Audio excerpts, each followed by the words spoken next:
Alright guys, what we're doing is we're fishing the standard jig, old jig and pig. That's a Terminator Pro Series jig around standing wood cover. Fishing trees. That's what we're doing here today. We're fishing cypress trees right now. Really, you got to pick it apart. You can't be afraid to get up in there in the nitty gritty, get it in the thickest part. And the thing is about fishing trees, you got to find where they're sitting. And then the one thing I love about a jig is you can put it anywhere and everywhere and you can fish it fast. You can fish effectively, quickly. You can cover a lot of water and you get a lot of big bites. And the good thing about a jig is what makes it be able to fish so fast is you can skip it into places, you can swim it, and it gets bites. And it doesn't really get hung up too much, but you gotta fish slow. You know, you gotta throw it in there, kind of drag it around. But don't be afraid to flip it into the thickest cover. If you got a big lay down, any kind of a big root ball, flip it right into the heart of that stuff. And a lot of these trees, you got to make multiple casts sometimes. You're going to pick off different angles of it.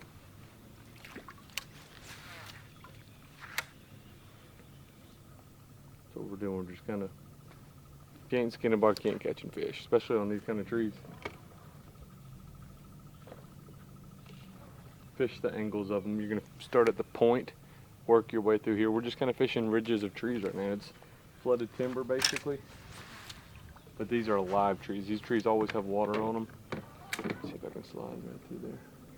And the biggest thing about fishing trees too is finding the depth zone that the fish are in. These trees are now in 2 foot. I think these fish are coming up to spawn. You know, you got to find which zone are the fish going to be sitting in. Are they going to be 5 foot, 6 foot? A lot of times if you don't have much trees, they'll be on any tree. But if you have a whole vast forest, you're going to have to kind of dial it in.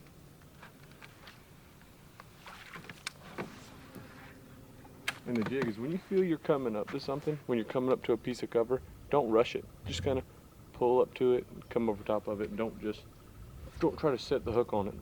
Let that fish load onto it. He's going to hold on, so don't rip it out of his mouth. Let him. The best way to do that too is to shake a couple fish off. I know that sounds crazy, but your first couple bites you get, don't set the hook. See how long that fish holds onto that jig, and it'll blow you away. That you don't, right when he bites it, you don't have to set the hook. Let that fish grab it, hold them on there, shake them off. That fish will bite again. Especially, I learned that practicing for tournaments.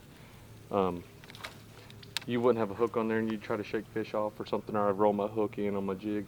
And you're like, God dang, he hung on to it for 10, 15 seconds. And then the start of a tournament, he'd bite and I'd try to set the hook and I'd miss him. So that's what you need to do, is just be patient, let that fish grab it, and then you want to just lean into them. A lot of people like slack hook sets. I'm big on just coming down with that line tight and leaning into them. Like I said, you got to work through these areas. You got to get into the heart of it sometimes. You got to basically put your jig where other people are not putting it.